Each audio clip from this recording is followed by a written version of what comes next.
Bonjour frères et sœurs, j'espère que vous allez très très bien. Nous, on va très très bien. Comme je vous l'ai dit la dernière fois, on est en Algarve, au sud du Portugal. Le Portugal est un pays tranquille, le Portugal est un pays très beau. On a un temps aussi qui est très très beau. Et Dieu nous bénit beaucoup beaucoup en ce lieu. Alors, aujourd'hui, j'aimerais vous parler d'un fait réel parce que, évidemment, j'estime que ce qui nous enseigne le plus et les enseignements qui touchent le plus profondément notre cœur, ce sont les enseignements qui ont trait à la vie, ce sont les enseignements qui partent de la vie. Si tu veux apprendre à vivre, regarde la vie et apprends de la vie. Voilà. Et c'est comme ça aussi que tu feras les bons choix. Alors nous avons une très bonne amie ici au Portugal. C'est une personne remarquable, c'est une personne qui a vraiment un très bon cœur, c'est une personne qui recherche vraiment Dieu, c'est une personne qui a aussi été guérie par Dieu dans le passé et qui, comme je le disais, recherche la face de Dieu, ce qui ne nous empêche pas, évidemment, de commettre des erreurs, comme cela arrive à tout le monde. Alors, son histoire est la suivante. Elle a connu quelqu'un, elle s'est impliquée affectivement avec cette personne qui lui disait de très belles choses et qui lui disait elle était l'amour de sa vie, qu'elle était la femme de sa vie, qu'il voulait aussi se marier avec elle, etc., etc. Mais en fait, elle ne connaissait pas vraiment cette personne. Alors, assez rapidement, leur relation est allée très loin et comme ça arrive assez souvent de nos jours, eh bien, ils ont fini par avoir des rapports physiques assez tôt. Voilà. Et au fur et à mesure où les semaines et les mois passaient, elle s'est rendue compte que cet homme lui avait menti dans pas mal de choses. Il lui avait fait croire, par exemple, qu'il avait une formation universitaire alors qu'il n'en avait pas du tout. Et puis, il a menti aussi sur beaucoup d'autres aspects de sa personnalité. Notamment, il lui avait dit qu'elle était la femme de sa vie. Et en fin de compte, c'était pas très très très vrai. Alors, quand elle s'est rendue compte qu'il y avait un manque de sérieux, qu'il y avait une fumisterie là, elle a commencé, bien entendu, à prendre ses distances et à lui faire comprendre qu'ils étaient peut-être pas faits l'un pour l'autre. Alors, malheureusement, comme ils étaient quand même ils étaient allés assez loin dans leur rapport réciproque, lui, il n'a pas du tout bien pris ça. Et un jour, alors qu'elle était en train de travailler, tout d'un coup, lui est venue une grande lumière. Alors, c'était pas malheureusement une lumière divine, c'était pas malheureusement une lumière angélique au sens où il y a des anges bons qui dépendent de Dieu et qui servent le Seigneur. C'était une lumière très bizarre. Donc ça affectait la perception de ses couleurs, des couleurs pardon, à ce moment-là. Elle a dû s'asseoir. Elle a ressenti énormément de confusion au niveau de sa tête et elle a commencé à sentir à ce moment-là une pression au niveau des tempes qui ne l'a plus lâchée et puis une fatigue. Et en même temps, le nom de cet homme lui revenait obsessionnellement. Voilà. Sans arrêt, elle pensait à lui. Alors que, de fait, elle n'avait plus cet amour, cette affection du départ pour lui, donc elle trouvait que c'était très bizarre. Et en plus, donc c'est une femme aussi qui a une capacité spirituelle de sentir les choses, de connexion avec Dieu et avec le spirituel, et de fait, elle a remarqué dans sa vie que souvent Dieu lui parle au travers des songes. Et alors, elle a eu plusieurs rêves où elle se voyait avec cet homme-là, mais dans des circonstances étranges et dans des circonstances où ça lui faisait très peur. Par exemple, elle le voyait dans un cimetière. Voilà. Et donc, elle avait très peur, elle lui tournait le dos et elle essayait de s'enfuir. Alors, nous, on l'a rencontré à nouveau, cette amie, il y a quelques jours. Elle nous a raconté cette histoire-là.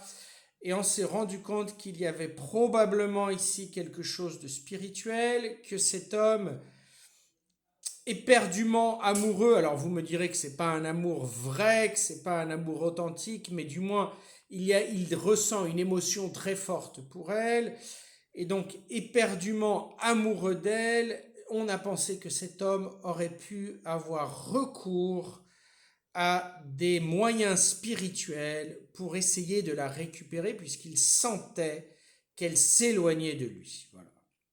Et alors on a prié pour elle, et puis, elle a commencé à bâiller. Alors, pour ceux qui connaissent un peu le monde de la délivrance, une des manifestations de délivrance, c'est bâiller. Mais ces gens-là, quand ils bâillent, c'est pas, c'est pas normal. Il y a une espèce de grimace au moment où ils bâillent, et c'est un bâillement qui est très prolongé, et l'expression faciale quand la personne est en train de bâiller n'est pas très très belle. Vous voyez ce que je veux dire? Et alors donc on a prié pour elle, je dirais 20 minutes, une demi-heure. On a pris autorité au nom de Jésus sur tous les esprits qui essayaient de l'influencer. Et puis cette pression qu'elle sentait au niveau de la tempe est partie, est disparue. Elle se sentait bien bien mieux. Elle a pu dormir comme il fallait ce soir-là. Et puis après on l'a recontactée dans les jours qui suivaient, et effectivement elle nous a confirmé qu'elle allait bien mieux. Alors, comme je disais au départ, les meilleures leçons, on les tire de la vie. Alors, qu'est-ce qui s'est passé là? C'est-à-dire, elle ne le connaissait pas et elle a eu des rapports sexuels avec lui très très très tôt.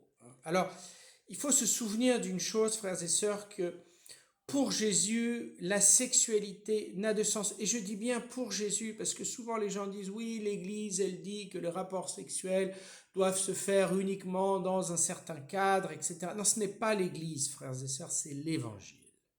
C'est la parole de Jésus, et c'est aussi la parole du bon sens, honnêtement. La sexualité n'a de sens que dans le contexte d'un rapport d'amour et d'un engagement d'amour pour toujours.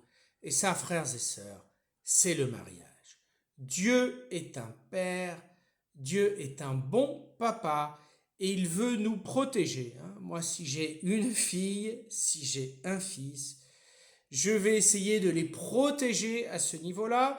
Et si effectivement commence une vie sexuelle avec une personne, la vie sexuelle c'est une chose voulue par Dieu, c'est une chose créée par Dieu, c'est une chose merveilleuse, ça fait partie du langage d'amour, ça exprime une unité magnifique entre les personnes. Mais pour que cette réalité si belle puisse être profitable pour ceux qui la vivent, comme je l'ai dit, il faut que ce soit dans un cadre d'amour pour toujours. Et ça, je le répète, c'est le mariage.